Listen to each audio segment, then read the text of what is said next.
ایک بوڑھے آدمی سے اس کی خیریت پوچھی گئی کہ بابا جان کیا حال ہے؟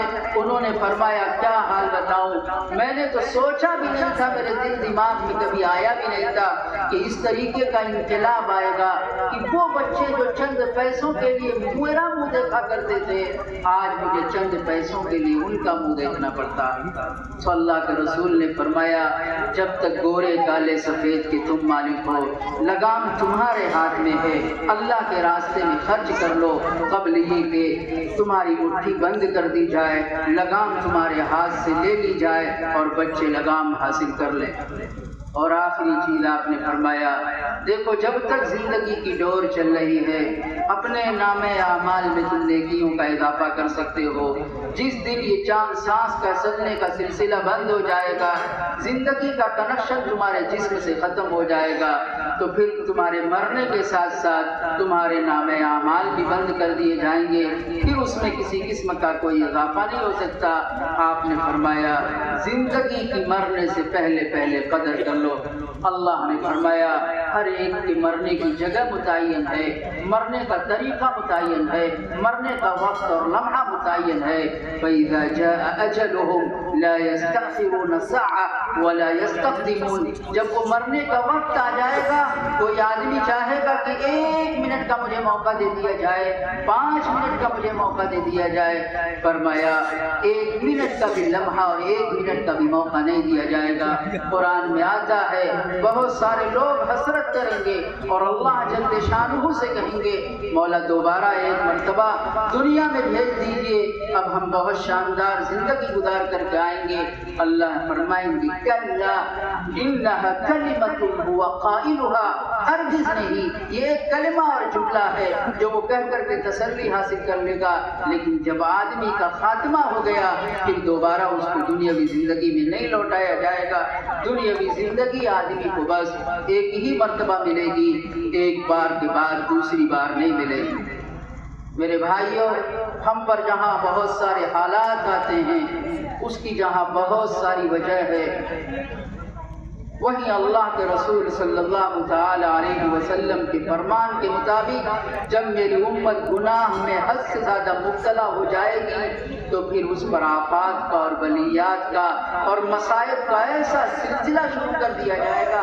آپ نے تشبیہ دی، ایسا سمجھو جیسے تسبیح ہو اور تسبیح کا دھاگا ٹوٹ جائے تو دانا ایک کے بعد ایک، ایک کے بعد ایک، ایک کے بعد ایک، ایک کے بعد ایک لگاتار مسلسل گرتا رہتا ہے۔ فرمایا جب میری امت بہت زیادہ گناہوں میں مبتلا ہو جائے گی تو یہی صورتحال ہوگی کہ ایک آفت جائے گی نہیں، دوسری آفت منہ کھولے کھڑی رہے گی۔ داخلی بھی مسائل ہوں گے، خارجی بھی مشکلات ہوگی، گھریلو بھی پریشانیاں ہوں گی، گھر کے باہر بھی پریشانیاں ہوں گی۔ آج صورتحال میرے بھائیو یہ ہے کہ ہمارا مسلمان کا 50% طبقے کا حصہ پہلے ہی سے کھلم کھلا گناہ کرتا تھا، فلمیں دیکھنا، گناہ کرنا۔ اب ہمارے پاس موبائل جیسی چیز ایسی آ گئی کہ جو لوگ کھلم کھلا اپنی عرفی حیثیت کی وجہ سے یہ گناہ نہیں کر سکتے تھے، اب وہ بستر میں رضائی اوڑھ کر کے یہ کام بخوبی انجام دے رہے ہیں اور انجام دے سکتے ہیں۔ تو پہلے حصہ 50% کا تھا، اب وہ بڑھ کر کے 80 اور 85%۔ میرے بھائیوں، وہ دور آ چکا ہے کہ اللہ جل شانہ کے خوف کے علاوہ کوئی دوسری چیز ہم کو اور آپ کو گناہ سے نہیں بچا سکتی۔ ہم مفتی صاحب بھی رہیں، ہم امام بھی رہیں اور ساتھ ساتھ ہم اس طرح گناہ کریں کہ ہماری بیوی بچوں کو بھی پتہ نہ ہو، جو سوتے وقت بالکل سے ہمارے بغل اور قریب میں رہتے ہیں۔ ایسا بھی میرے بھائیوں ممکن ہے، دشمن نے ایسا آلہ آپ کے ہاتھ میں پہنچا دیا ہے کہ اگر آواز کسی کو جگا سکتی ہے تو اس کا بھی انتظام کر دیا کہ آپ کان میں کھلا چیز لگا لیجئے، صرف آپ رہیں گے، آپ کے کان تک آواز جائے گی، کوئی دوسرا سنے گا بھی نہیں، یہاں تک کا انتظام کر دیا۔ حالانکہ ہم مسلمان ہیں، ہمیشہ ہمیں اس بات کا عقیدہ رکھنا چاہیے کہ ہم مسلمان ہونے کے ناطے ہمیشہ 7 خفیہ کیمروں کی نظر میں رہتے ہیں۔ لوگ خفیہ کیمرہ لگا دیتے ہیں، آدمی جانتا نہیں، غلط حرکتیں کرتا ہے، ساری تصویر اس میں آ جاتی ہے۔ ایک مسلمان جب گناہ کرتا ہے تو وہ 7 کیمروں میں قید کیا جاتا ہے اور اس بیچارے کو پتہ بھی نہیں ہوتا کیا ہے وہ 7 خفیہ کیمرے کہ ہم دنیا سے چھپانے میں تو کامیاب ہو سکتے ہیں لیکن اس 7 خفیہ کیمروں سے اپنے آپ کو نہیں چھپا سکتے۔ پہلی چیز یہ ہے میرے بھائیوں، ہم گناہ کتنی بھی رات کی تاریکی میں بھی کریں، کتنے بھی بجے کریں، ہم سب سے تو چھپا سکتے ہیں لیکن اپنے اللہ جل شانہ سے اس گناہ کو نہیں چھپا سکتے۔ ایک آدمی کا اپنے گھر کی نوکرانی کے ساتھ عشق اور تعلق ہو گیا۔ ایک دن اس نے دیکھا کہ موقع اچھا ہے، وہ اپنے دفتر اور آفس نہیں گیا اور اس نے اپنی اس گھر کی نوکرانی اور خادمہ سے کہا کہ ساری کھڑکیاں اور سارے دروازے بند کر کے میرے پاس آ جاؤ۔ وہ بیچاری سمجھ گئی کہ اس کا ارادہ اچھا نہیں ہے، یہ بدنیت ہے۔ اس نے بند کرنا شروع کیا، آنکھوں میں آنسوؤں کو سمندر تھا۔ اس نے کہا کیوں اتنی دیر لگ رہی ہے؟ کون سی کھڑکی ہے اور کون سا دروازہ ہے جو تم سے نہیں بند ہو رہا ہے؟ بتاؤ، میں اسے بند کرتا ہوں۔ اس اللہ کی بندی نے کہا مخلوق جس کھڑکی اور دروازے سے دیکھ سکتی تھی صاحب، وہ صاحب کو میں نے بند کر دیے، لیکن خالق اور اللہ اور رزاق رزق دینے والا جس کھڑکی سے دیکھتا ہے، جس دروازے سے دیکھتا ہے، وہ کھڑکی دروازہ مجھ سے نہیں بند ہو پا رہا ہے، آپ ہو سکے تو اسے بند کر دیجیے۔ اللہ نے بارہا قرآن میں فرمایا کہ تم سب سے چھپ سکتے ہو، تم سب سے چھپ سکتے ہو، تم ہم سے نہیں چھپ سکتے۔ اللہ نے فرمایا اللہ یعلم ما تحمل كل انثى وما تغيض الارحام وما تزداد وكل شيء عنده بمقدار عالم الغيب والشهادة الكبير المتعال۔ فرمایا مادر رحم میں بچہ پیدا ہوتا ہے، کیا ہوتی ہے اس کی مکمل ڈیٹیل اور کیفیت؟ فرمایا وہ ماں کے پیٹ میں رہتا ہے، ماں کو بھی خبر نہیں رہتی۔ اللہ جل شانہ فرماتے ہیں کتنے اعضاء اس کے ہوں گے، کتنا بڑا اس کا سائز ہوگا، کتنے اعضاء اس کے گھٹے ہوئے ہوں گے، کتنے بڑے ہوئے ہوں گے، کوئی جانے یا نہ جانے، میں اس چیز کو جانتا ہوں۔ آپ چپتے چپتے باتیں کرتے ہیں ایسی عورتوں سے جس کا آپ سے کوئی جائز رشتہ نہیں ہوتا اور سمجھتے ہیں کہ کوئی نہیں جانتا۔ اللہ تعالیٰ فرماتے ہیں وَأَسِرُّوا قَوْلَكُمْ وَاجْهَرُوا بِهِ إِنَّهُ عَلِيمٌ بِذَاتِ الصُّدُورِ۔ تم زور زور سے باتیں کرو، چپکے چپکے سے باتیں کرو، سب سے تو تم چھپا سکتے ہو، لیکن میرا حال یہ ہے کہ بات زبان پر نہیں آتی، دل ہی میں سے گزرتی ہے۔ فرمایا دل میں جس وقت گزرتی ہے کوئی جانے اور نہ جانے، میں اس چیز کو جانتا ہوں۔ اللہ جل شانہ ہی کو تو ہمیں حساب و کتاب دینا ہے۔ اس لیے میرے بھائیوں، آپ رات کے اندھیرے میں بھی جب گناہ کریں تو آدمی کو ہمیشہ یہ بات یاد رکھنی چاہیے۔ اللہ جل شانہ نے فرمایا کہ ہم نے جنت بھی بنائی ہے اور جہنم بھی بنائی ہے، پھر اللہ نے بہت کلیئر کر دیا ہے کہ ہم کس کو جہنم دیں گے اور کس کو جنت دیں گے۔ اللہ جل شانہ نے فرمایا فَأَمَّا مَن طَغَىٰ وَآثَرَ الْحَيَاةَ الدُّنْيَا فَإِنَّ الْجَحِيمَ هِيَ الْمَأْوَىٰ۔ جو سرکشی برتے گا، ایک مسلمان کو معلوم ہے کہ 5 وقت نماز پڑھنا ضروری ہے لیکن اس کے باوجود بھی وہ نہیں پڑھتا، یہ ایک طرح کی سرکشی ہے۔ ایک مسلمان جانتا ہے کہ عاقل بالغ کو روزہ رکھنا ضروری ہے، اس کے باوجود یہ کہتا ہے روزہ وہ رکھتے جس کو کھانے کیوں نہ ہو، یہ ایک طرح کی سرکشی ہے۔ اور فرمایا جو دنیاوی زندگی کو ترجیح دے گا، یہ چیز سن لیتے ہیں دنیا میں مزہ آئے گا، نفس کو مزہ آئے گا، یہ کام کر لیتے ہیں بہت شاندار ابھی مزہ آ جائے گا، اور آخرت کو پس پشت ڈال دیتا ہے۔ فرمایا ایسے لوگوں کا ٹھکانہ جہنم میں ہو۔ بچوں کو انگریزی تعلیم دے دیں گے، کیوں؟ دنیا بن جائے گی، آخرت کا کیا ہوگا؟ آخرت کے بارے میں کچھ نہیں۔ فرمایا جو ہر معاملے میں دنیاوی زندگی کو ترجیح دے گا اور آخرت کو پس پشت ڈال دے گا، کسی کا ناجائز مال لے لے گا، کسی کی چیز غصب کر لے گا، کسی کی چیز ہڑپ کر لے گا، کیوں؟ آخرت میں اس کا نقصان ہوگا، جانتا ہے، لیکن دنیا میں تو فائدہ ہو جائے گا۔ فرمایا ہم ایسے آدمی کو جہنم میں داخل کریں گے۔ جنت میں کون جائے گا میرے بھائی؟ اللہ جل شانہ اسے بھی بہت واضح طور پر ارشاد فرماتے ہیں۔ فرمایا وَأَمَّا مَنْ خَافَ مَقَامَ رَبِّهِ وَنَهَى النَّفْسَ عَنِ الْهَوَىٰ فَإِنَّ الجنة هي المأوى.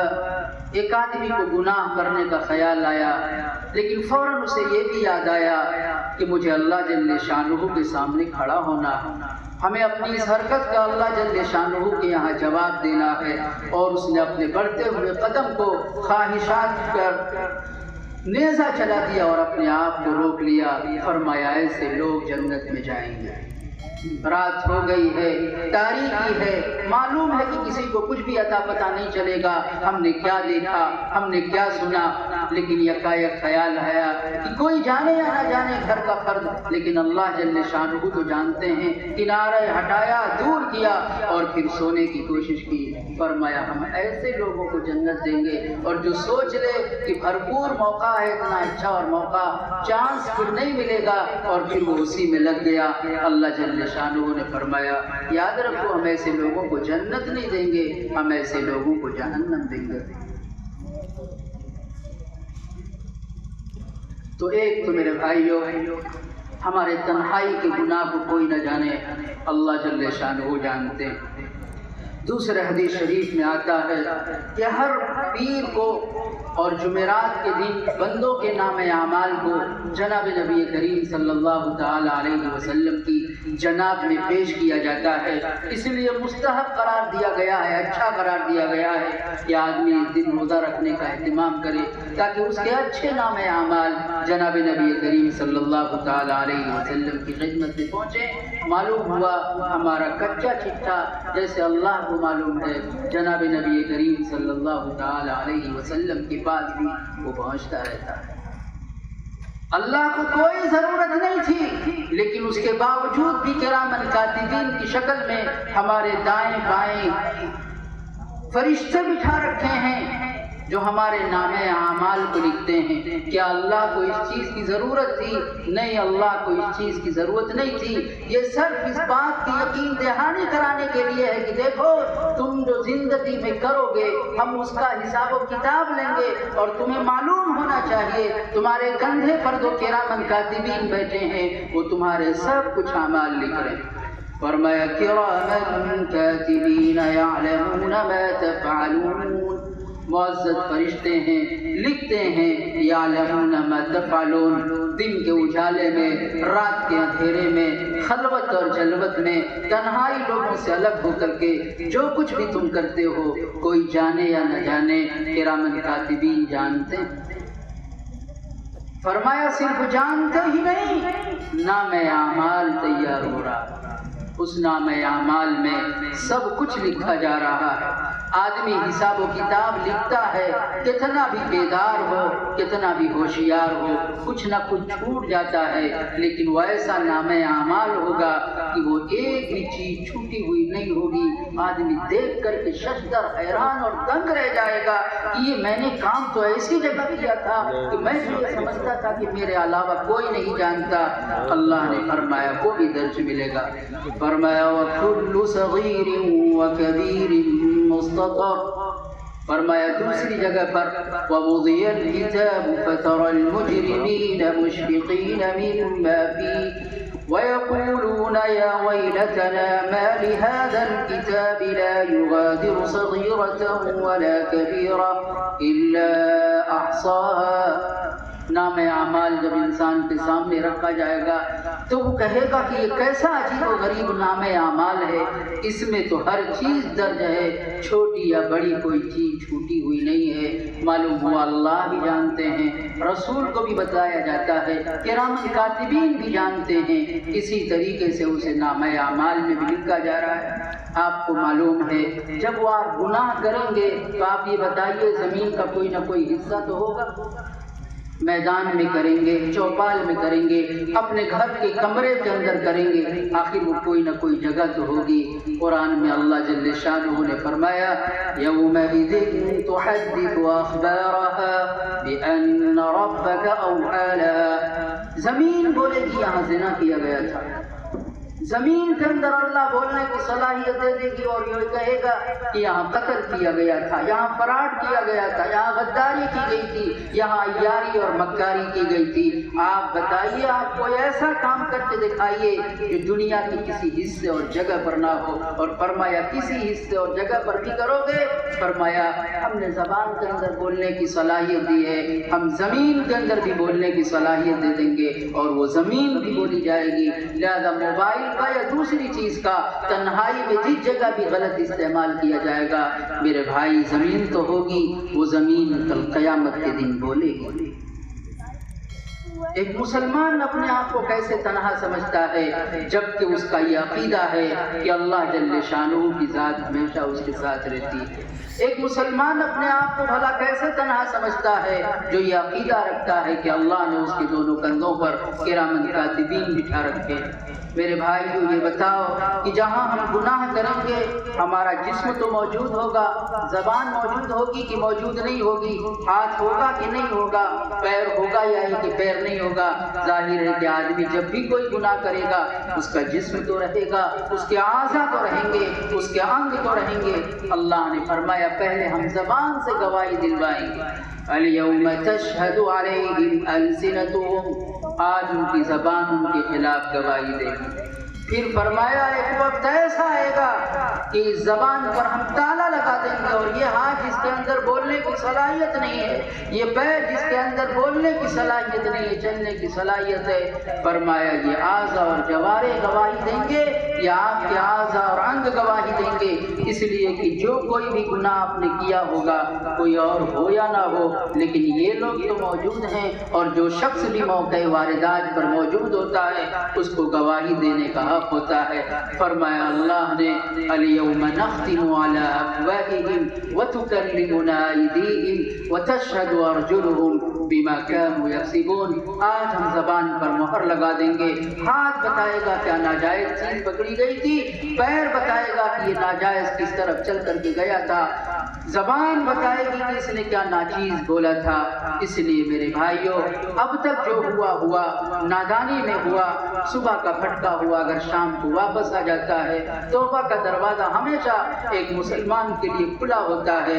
اللہ نے صاف فرمایا یا عبادی الذین اسرفوا علی انفسهم لا تقنطوا من رحمت اللہ، تم نے کتنے بھی گناہ کر لیے ہو، پہاڑوں کے برابر بھی کر لیے ہوں، لیکن تمہیں مایوس ہونے کی ضرورت نہیں ہے، تمہیں نا امید ہونے کی ضرورت نہیں ہے۔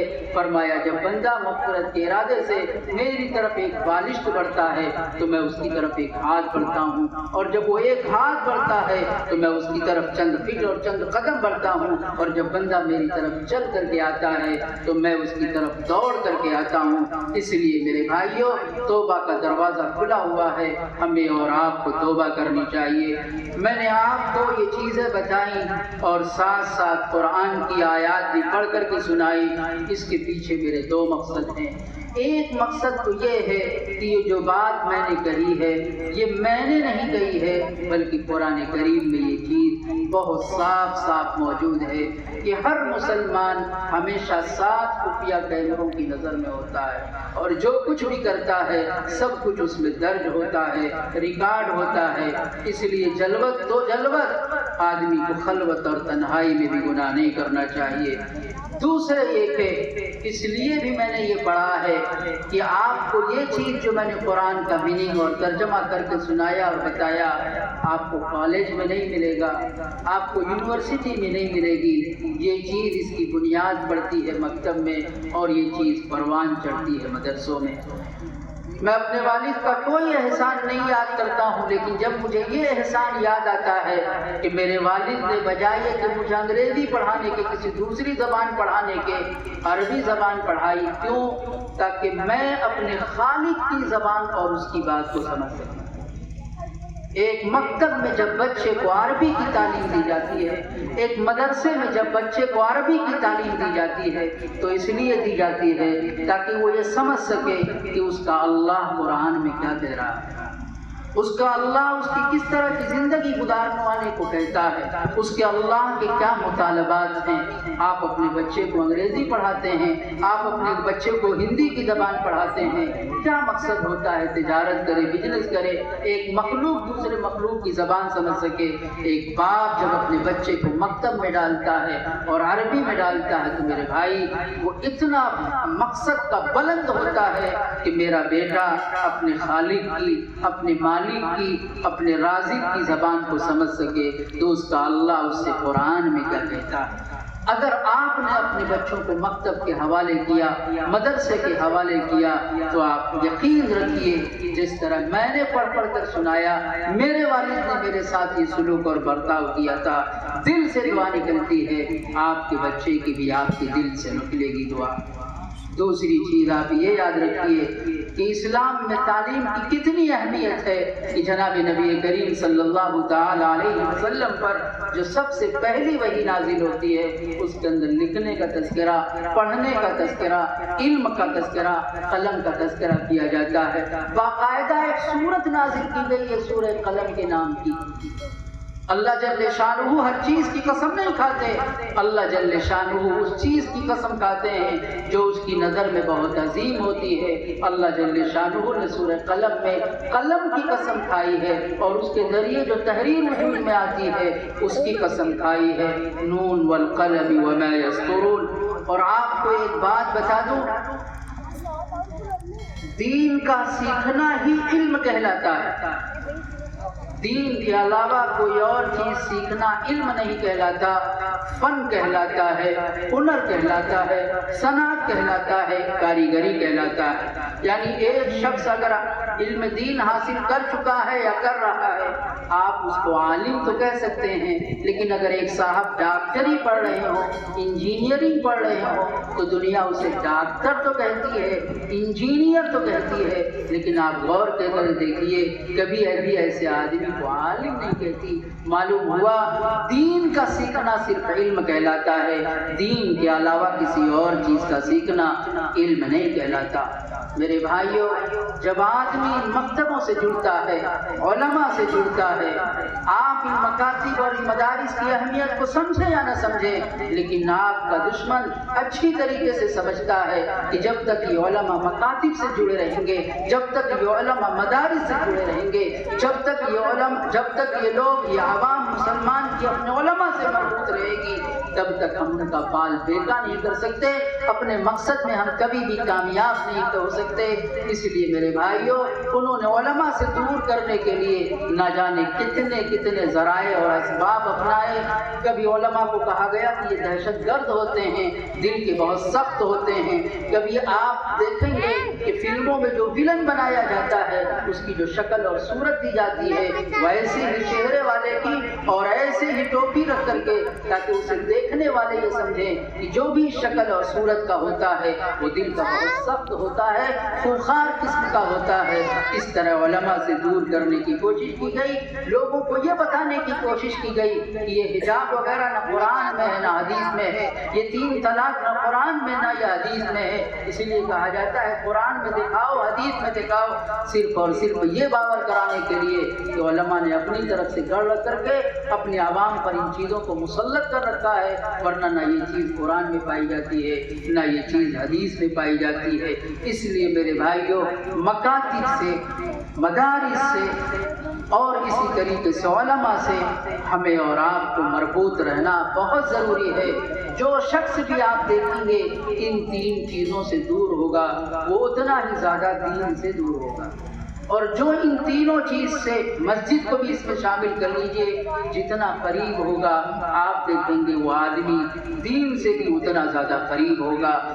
اور ایک مسلمان کو یہ بات یاد رکھنی چاہیے، اللہ نے دنیا 2 بنائی ہے، لیکن اصل دنیا یہ دنیا نہیں ہے، بلکہ کہ اصل دنیا آخرت کی دنیا ہے۔ حضرت ابن عمر کا جناب نبی کریم صلی اللہ تعالی علیہ وسلم نے کندھا پکڑ کر کے فرمایا تھا، یا ابن عمر کن فی الدنیا کأنک غریب او عابر سبیل، اے ابن عمر اگر ہو سکے تو دنیا میں زندگی اس طرح گزارنا جیسا کہ ایک پردیسی پردیس میں گزارتا ہے۔ پردیسی پردیس میں رہتا ہے، زیادہ ٹھاٹ باٹ کا انتظام نہیں کرتا، اس لیے کہ وہ یہ جانتا ہے کہ یہ میرا اصل مقام اور اصل گھر تھوڑی ہے، بس ضرورت کی چیز رکھتا ہے۔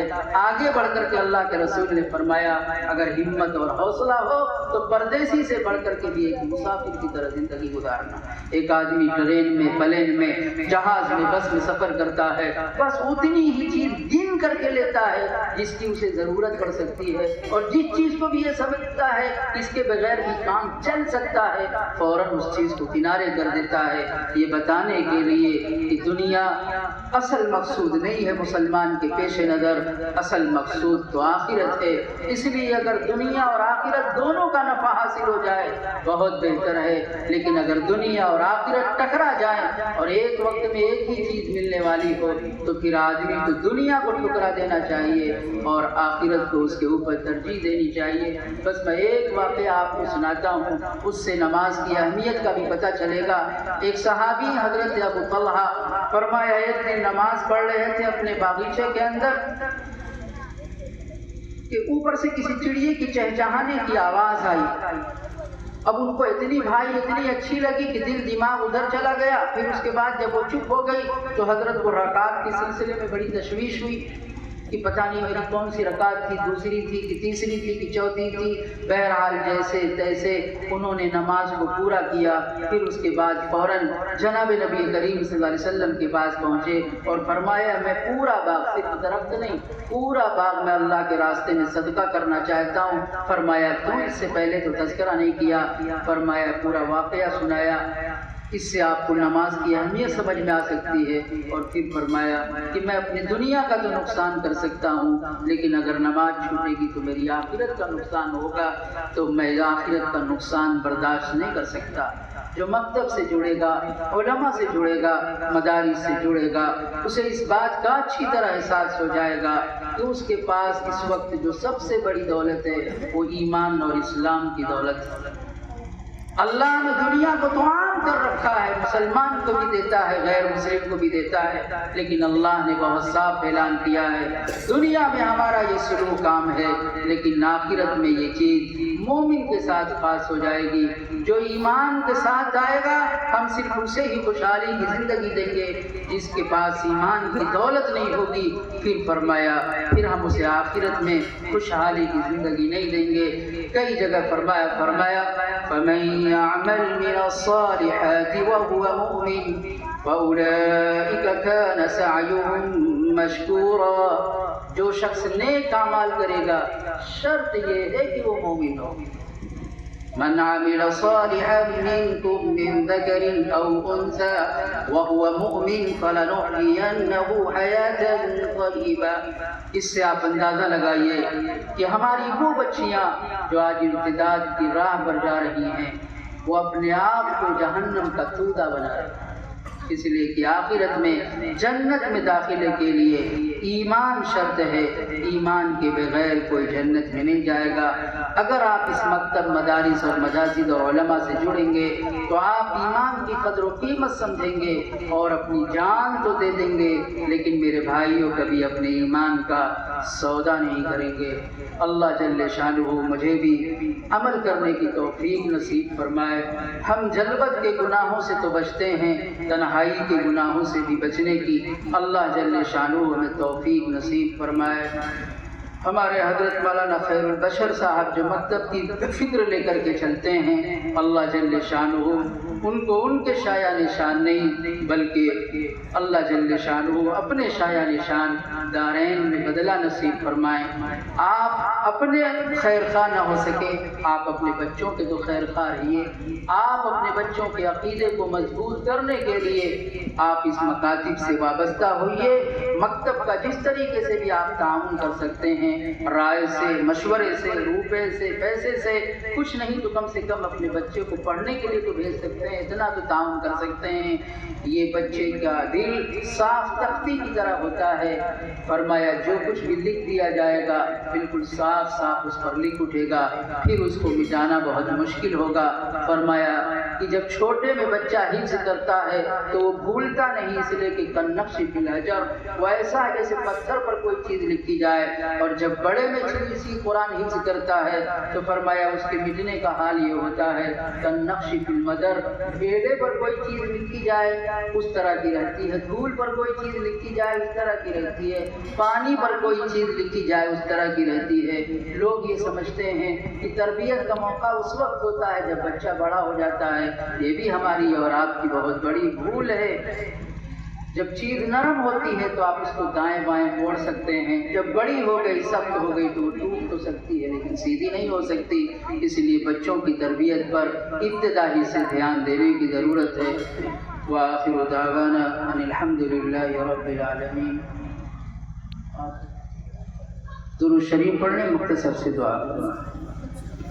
اللهم صل على محمد وعلى آل محمد كما صليت على إبراهيم وعلى آل إبراهيم إنك حميد مجيد، اللهم بارك على محمد وعلى آل محمد كما باركت على إبراهيم وعلى آل إبراهيم إنك حميد مجيد، اللهم أنت السلام ومنك السلام، تباركت يا ذا الجلال والإكرام، ربنا آتنا في الدنيا حسنة وفي الآخرة حسنة وقنا عذاب النار، اللهم إني ظلمت نفسي ظلما كثيرا ولا يغفر الذنوب إلا أنت فاغفر لي مغفرة من عندك وارحمني إنك أنت الغفور الرحيم، ربنا ظلمنا أنفسنا وإن لم تغفر لنا وترحمنا لنكونن من الخاسرين، ربنا إننا سمعنا مناديا ينادي للإيمان أن آمنوا بربكم فآمنا، ربنا فاغفر لنا ذنوبنا وكفر عنا سيئاتنا وتوفنا مع الأبرار، ربنا آتنا ما وعدتنا على رسلك ولا تخزنا يوم القيامة إنك لا تخلف الميعاد، رب اجعلني مقيم الصلاة ومن ذريتي ربنا وتقبل دعاء۔ اے مولا کریم ہم سب گنہگار ہیں، اے مولا کریم ہم سب سیاکار ریاکار ہیں، اے مولا کریم ہم سر سے لے کر کے پیر تک گناہوں میں ڈوبے ہوئے ہیں، لیکن اے مولا کریم ہمارا ایمان ہے آپ غفار الذنوب ہیں، آپ گناہوں کو معاف کرنے والے ہیں، ہم کتنے بھی گناہ کر لیں لیکن تیرے مغفرت کی چادر اس سے کہیں زیادہ وسیع ہے۔ اے مولا کریم مبارک رات ہے، علماء نے تیرے نبی کی باتیں بیان کی ہیں، مولا کریم سفید ریش بھی موجود ہیں، معصوم بچے بھی موجود ہیں، تیرے نبی اور حبیب کا ارشاد ہے کہ جب بندہ اللہ کی جناب میں دربار میں ہاتھ اٹھاتا ہے تو اللہ کو خالی ہاتھ واپس کرتے ہوئے شرم آتی ہے۔ مولا بڑی امیدوں کے ساتھ ہم نے یہاں ہاتھ اٹھائے ہیں، آپ ہمارے سیئات معاف فرما دیجئے، گناہ صغیرہ کو بھی معاف فرما دیجئے، گناہ کبیرہ کو بھی معاف فرما دیجئے، ان گناہوں کو بھی معاف فرما دیجئے جو ہم نے دن کے اجالوں میں کیے، ان گناہوں کو بھی معاف فرما دیجئے جو ہم نے رات کے اندھیرے میں کیے، ان گناہوں کو بھی معاف فرما دیجئے جو ہم نے جان بوجھ کر کے کیے، مولا ان گناہوں کو بھی معاف فرما دیجئے جو ہم سے انجانے میں سرزد اور صادر ہو گئے۔ مولا آپ ستار العیوب ہیں، اے مولا آپ نے ہمارے عیبوں پر پردہ ڈال رکھا ہے، اگر آپ ہمارے ساتھ ستار العیوبی کا معاملہ نہ فرماتے تو کوئی کسی کے سامنے بیٹھنے کو تیار نہ ہوتا، کوئی کسی کی سننے کو تیار نہیں ہوتا۔ اے مولا جس طریقے سے اس دنیا میں آپ نے ہم سبھی کے ساتھ ستاری کا پردہ پوشی کا معاملہ کر رکھا ہے، کل قیامت کے دن جب میدان محشر کا مجمع ہوگا، حضرت آدم علیہ الصلاۃ والتسلیم سے لے کر اس امت کا آخری فرد پر مشتمل وہاں مجمع ہوگا۔ اے مولا کریم، اے مولا کریم، اے مولا کریم وہاں بھی اس دنیا میں بھی ہمارے ساتھ ستاری کا اور پردہ پوشی کا معاملہ فرمائیے۔ اے مولا کریم ہم ہمت اور حوصلے کے کم ہیں، کمزور ہیں، مولا کریم ہر معاملے میں ہمارے ساتھ آپ عافیت کا معاملہ فرمائیے، رحم و کرم کا معاملہ فرمائیے۔ دنیا کے جس خطے اور حصے میں مسلمان پریشان حال ہیں، اے مولا کریم سب کی پریشانیوں کو دور فرما دیجیے، مولا کریم سب کی پریشانیوں کو دور فرما دیجیے۔ مولا مجمع میں جتنے جتنے بھی احباب موجود ہیں ہر ایک کی کوئی نہ کوئی جائز تمنا اور جائز مراد ہوگی۔ اے مولا کریم بات چیزیں تو اب بندہ اپنے جیسے بندے کے سامنے کہہ بھی نہیں سکتا، لیکن مولا آپ تو علیم بذات الصدور ہیں، کہنے کی بھی ضرورت نہیں ہے، آپ تو دلوں کا حال ہم سے اچھی طریقے سے جانتے ہیں۔ اے مولا کریم ہر ایک کی جائز تمناؤں کو پورا فرما، ہر ایک کی جائز مرادوں کو پورا فرما۔ جو بے روزگار ہیں مولا کریم انہیں برسر روزگار فرما، جو برسر روزگار ہیں ان کی روزی روٹی میں برکت نصیب فرما۔ اے مولا کریم تجارت کے تعلق سے، کاروبار کے تعلق سے جو رکاوٹیں ہیں اے مولا کریم وہ تمام تر رکاوٹیں دور فرما۔ ہمارے گھر میں، خاندان میں یا مجلس میں جس کا بھی کوئی بیمار ہو اے مولا کریم اس کے ساتھ عافیت کا معاملہ فرمائیے، صحت مستمرہ عاجلہ دائمہ اے مولا کریم اسے نصیب فرمائیے۔ جو لوگ بقید حیات ہیں انہیں سیدھے راستے پر چلنا آسان فرما دیجیے۔ ضلالت کے اس دور میں اے مولا کریم ہدایت کے راستے پر اور نجات کے راستے پر ہم سب کا چلنا آسان فرما دیجیے۔ اے مولا کریم اس مجلس کو بے حد قبول فرما لیجیے۔ یہاں جو کچھ بھی کہا سنا گیا ہے مولا کریم اس میں جو غلطیاں ہوئی ہیں اسے معاف فرما کر کے مابقیہ مجلس کے حصے کو اے مولا کریم صرف اس بستی کے لیے نہیں بلکہ قرب و جوار کے لیے بھی اسے خیر کا ذریعہ بنا دیجیے۔ جو باتیں تیرے نام لے کر یا تیرے حبیب کا نام لے کر کے کہی گئی ہیں اے مولا کریم ہمیں اس پر عمل کرنے کی توفیق نصیب فرمائیے۔ مولا مختصر سا سفر ہوتا ہے، آدمی کتنے دنوں سے تیاری کرتا ہے، موت اور آخرت کے سفر پر ہم سب کو جانا ہے، کتنا لمبا سفر ہے، نہ اس سفر کا کسی قسم کا کوئی تجربہ ہے لیکن ہم اس سے غافل ہیں۔ اے مولا کریم ہمیں مرنے سے پہلے پہلے موت کے سفر کرنے کی تیاری کرنے کی توفیق نصیب فرما۔ اے مولا کریم جس مکتب میں ہم بیٹھے ہیں اے مولا کریم اسے دن دگنی رات چوگنی ترقی نصیب فرما، ہر طرح کے خیر سے مالا مال فرما، ہر طرح کے شر سے اس کی حفاظت فرما، اس کی ضروریات سے آپ ہم سے زیادہ واقف ہیں، غیب سے اے مولا کریم اس کا انتظام فرما، اسے لوگوں کے لیے خیر کا ذریعہ بنا۔ اے مولا کریم یہاں پڑھنے والے کو محروم نہ فرما، ہر ایک کو علم دین کی دولت سے مالا مال فرما، شرریوں کے شر سے، حاسدین کے حسد سے، فتینوں کے فتنے سے، قاصدین کے کسد سے اے مولا کریم اس مکتب میں جڑے ہوئے جتنے بھی لوگ ہیں اے مولا کریم سب کی حفاظت فرما، یہاں جو لوگ خدمت کرتے ہیں ان کی خدمات کو قبول فرما۔ اے مولا کریم ان کی ضروریات کی غیب سے انتظام فرما، مولا جو مانگا ہے وہ بھی عطا فرما، جو مانگنے سے رہ گیا ہے تیرے حبیب نے مانگا ہے اے مولا کریم ہمارا بھی حصہ نصیب فرما۔